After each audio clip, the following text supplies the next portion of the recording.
pessoal, como vão? Tudo bem? Eu sou o Fernando Pessotto, diretor técnico de expansão aqui do Nexo.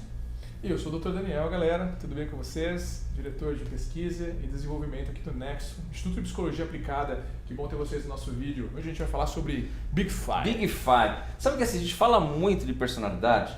A gente fala de personalidade no Next on the Road, no Ncast. Aliás, nós temos, né, um Ncast só sobre personalidade e tal. Mas muita gente fala assim, poxa, será que a galera sabe que é o Big Five? A gente fala, né, a gente trabalha com isso. Então a ideia foi trazer um vídeo para falar um pouco sobre o Big Five, que é um dos modelos, né, de personalidade, uma das possibilidades de compreensão da personalidade. Talvez a gente vai ser meio tendencioso que eu vou falar aqui, mas o mais robusto, com mais pesquisa, que é verdade, né? Na verdade, acho que é tendencioso mais ou menos, Gente, acho que tudo tem a ver com base de evidência. Evidência, né? Exatamente. Então, acho que quando a gente pensa no modelo de personalidade, a gente está falando, se a gente pensar hoje no mundo, a teoria que talvez, que não é nenhuma teoria, né? É um mas modelo, a abordagem, exato. o modelo, né? Que mais tem estudo no mundo hoje em dia é o modelo do Big Five, ou seja, tem embasamento, uma sustentação empírica, pessoal, para afirmar que esses 5 grandes fatores, que essas 5 dimensões, 5 características de personalidade existem nas pessoas. Né? É o quanto que a mente das pessoas funciona ali nesses grandes eixos. E aliás, assim, para a gente começar, já fazer um breve histórico, muito breve mesmo, mas nós vamos colocar no link desse vídeo alguns artigos, caso você queira aprofundar, ver a base. A gente está falando aqui de base empírica, de estudos, tem muito. Mas a ideia é assim, existem algumas teorias, a gente não vai entrar em outros, né? Mas o Big Five ele veio justamente da busca em descrever a personalidade com base na observação dos comportamentos, ou seja, vamos classificar. Não tinha um modelo teórico antes, nós queremos achar 5 fatores, nós queremos achar 2 fatores, ou a nossa teoria é essa, vamos ver se é assim. Não, vamos ver na realidade, vamos ver empiricamente o que está acontecendo e procurar compreender a partir desse conjunto de comportamentos, né, agrupamento de comportamentos, de modo de interação da pessoa com o mundo, vamos buscar classificar e nomear, né, esses conjuntos de comportamentos. Então, claro que é um resumão aqui, né, mas a coisa vem muito lá de trás, de entender, por exemplo, de utilizar o dicionário, né, para pegar os adjetivos que poderiam descrever personalidade, ou seja, características que as pessoas entendem que a personalidade, vão começar dali. Começou lá com 17 mil verbetes, né? 17 mil, foi reduzindo, a gente está em 5 hoje, né? Mas para entender características. Cara, né? Isso é uma sacada muito louca, né, que eles tiveram. Tipo assim, ok, vamos pegar o dicionário. Tudo que a gente usa para descrever pessoas. Exato. Essa que é a ideia, pessoal. Então pensa assim, todas as palavras que a gente usa para descrever pessoas, os caras partiram disso. E a partir dessas descrições foram criadas as possibilidades. E o estudo delas, ele seguiu na linha do que a gente chama na psicologia da teoria do traço. Né? Então, a teoria do traço é um hábito que a gente tem desde lá de 1900, antes ali, que é coletar informações, fazer perguntas para as pessoas e ver como é que elas respondem e estudar os agrupamentos. Como que essas respostas dessas pessoas se agrupam? Então, com o tempo, começou-se a ver o quê? Que as mesmas pessoas que respondiam, por exemplo, as perguntas, sou animado. Então, a pessoa que se achava animada, também se achava boa de interação social, também se achava ativa, também se achava dinâmica ao fazer as coisas. Facilidade, interação. Tinha facilidade de interação, também se achava divertida. Esse conjunto de características, eles estavam associados, correlacionados, associados entre si. Esse tipo de característica, por exemplo, que aí foi chamada de extroversão. Então, o que são os traços de personalidade? Que é a teoria do traço? O traço é uma nomenclatura, uma categoria que a gente usa, né, para denominar, explicar conjuntos de características que tendem a ter alguma relação entre si, ou seja, tendem a ocorrer simultaneamente nas mesmas pessoas, no mesmo grupo de pessoas. É basicamente essa a ideia da teoria do traço. A teoria do traço tem algo que eu acho muito interessante para o dia a dia da gente. Ela fala que a personalidade é construída a partir de comportamentos que são reforçados, e que depois de muito tempo reforçados, eles viram hábitos. Um comportamento recorrente. É um hábito. Ele é um hábito. Então, veja, esses conjuntos de hábitos vão configurar o que a gente chama de traço. Né? Que conjuntos de traços configuram estilos, né? Mas a ideia geral é que o hábito ele é fundamental, e isso é muito legal mesmo, pessoal, porque a gente vive falando de hábito, de modificação de hábito, né? Por que a gente fala tanto de modificação de hábito? Quando você modifica hábito, você modifica conjuntos de características ali que vão afetar, às vezes, diretamente a tua personalidade. Exato. Né? Então, é esse agir cotidiano. Pensa assim, a personalidade descreve isso. E aí, o Dani comentou da questão do traço, uma pequena diferenciação daí antes de a gente entrar para os 5 fatores mesmo, traço e estado, né? Pensar assim, tem uma característica daquilo que te configura, te caracteriza mais frequentemente, isso aqui é uma característica mais saliente de você. Sim. E tem momentos que pode ser um pouco diferente, que tem mais a ver com o estado, aí tem mais a ver com a situação momentânea, com o que está acontecendo ali, você pode agir de uma forma um pouquinho diferente, mas aquilo talvez não seja uma característica tão saliente. A gente vai dar alguns exemplos aqui nos fatores, talvez isso fique mais claro para entender. A teoria do Gordon Allport, lá em 1904, ali, né? Então é muito antigo esse tipo de publicação, né, pessoal? Você pode pegar o material tanto do Allport quanto do Isaac, né? Que vai descrever bastante questão do traço e estado, né? Sim. E a gente vai deixar alguns artigos aqui na descrição. A gente faz assim, apontando aqui pro chão, mas acho que vai ter aqui no link do vídeo, né? Eu acho que no link aqui do vídeo você vai ter. Mas vamos lá, vamos para os 5 fatores então. Né? Então, não tem uma ordem, obviamente, mas a gente vai começar meio que tradicionalmente que a gente fala ali, né? Neuroticismo, né? Que tem a ver com estabilidade, no caso, instabilidade emocional. Quando a gente fala neuroticismo, parece que é neurótico, parece que é algo doentio, já parece que é patológico, né? Mas tem a ver com controle emocional, tem a ver com a intensidade emocional que a pessoa vivencia, né? No dia a dia, né? A pessoa que é mais, vê mais o copo cheio, mais copo vazio, a pessoa também é mais depressiva, tem essas características mais negativas, outra mais alegre, a pessoa que é mais vulnerável, menos vulnerável, né, emocionalmente. Então, o quanto ela consegue controlar e lidar com as próprias emoções no dia a dia, né, de maneira geral. Tem muito a ver com esse contínuo, pessoal, da estabilidade até a instabilidade emocional, né? Esse contínuo que a gente chama de neuroticismo. A pessoa que tem neuroticismo mais alto é a pessoa que normalmente é mais instável, mais vulnerável, tende a ser mais depressiva, oscilar muito a autoestima. E não é que é doença, é uma característica dela. Isso é importante. Os 5 fatores, o Dani comentou aqui do que a gente chama de contínuo, né? Todo mundo tem os 5.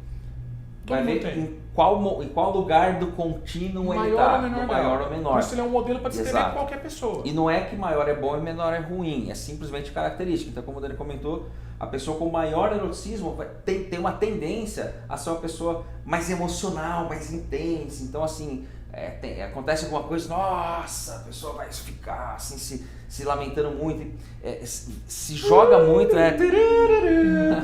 Começa a tocar violinos, assim, né? Então, tem essa questão muito do viver intensamente.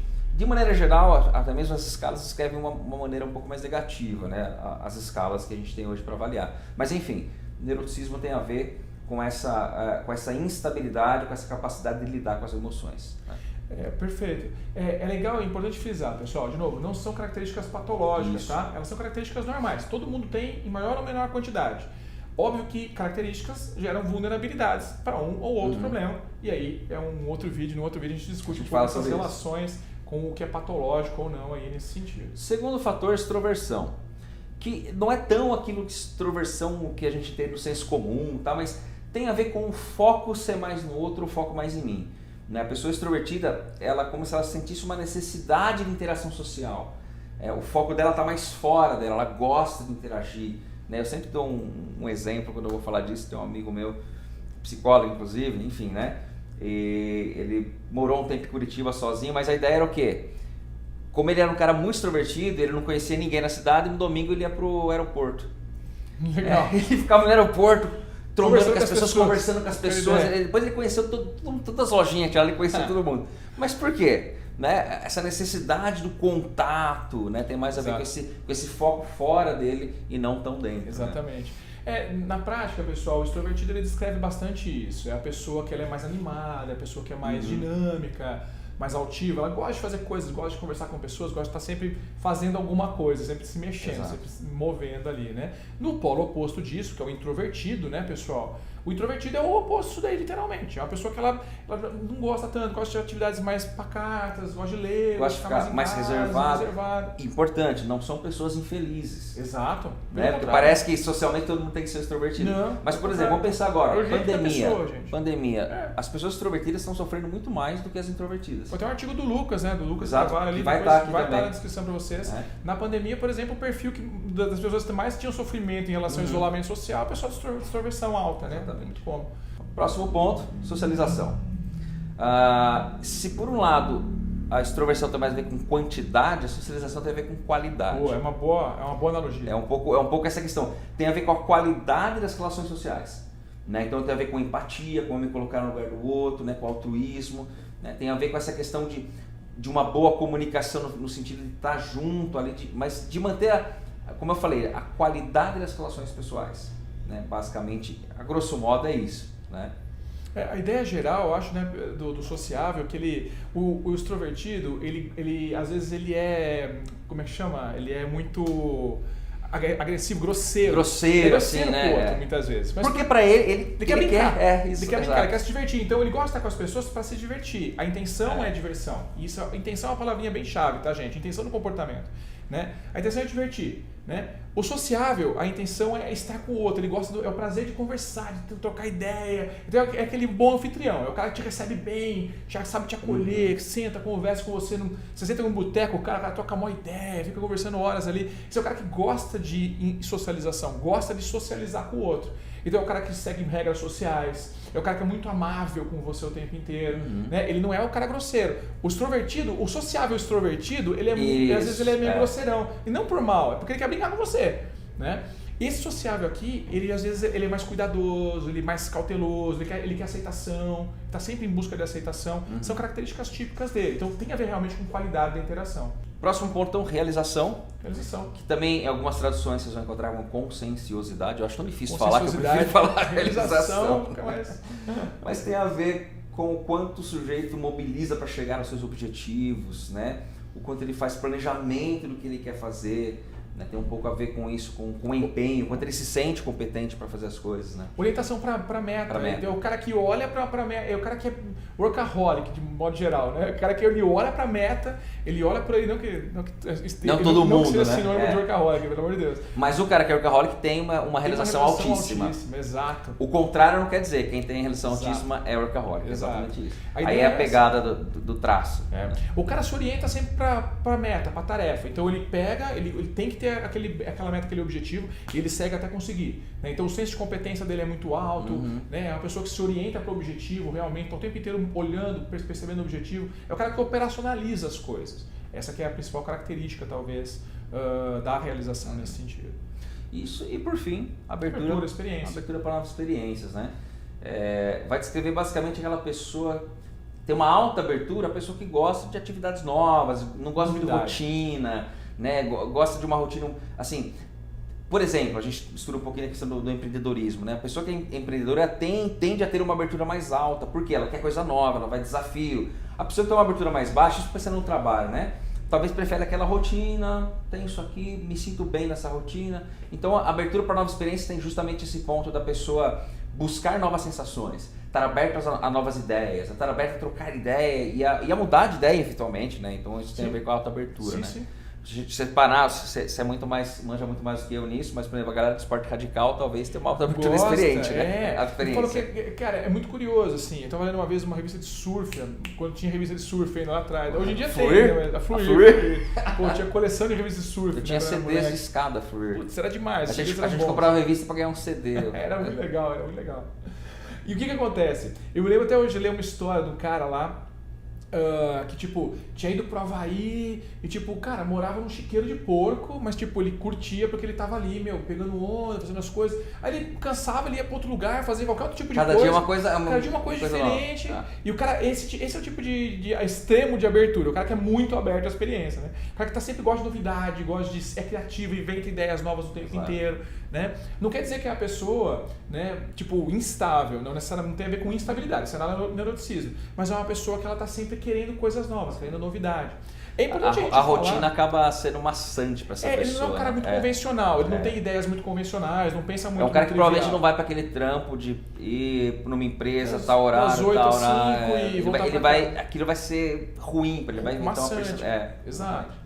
É importante frisar isso, pessoal. Lembra, sempre é um contínuo, tá? Então, esse cara é muito aberto. Tem o cara que é mais fechado. Gosta de fazer aquelas coisas. Eu gosto daquele trampo no escritório e tal.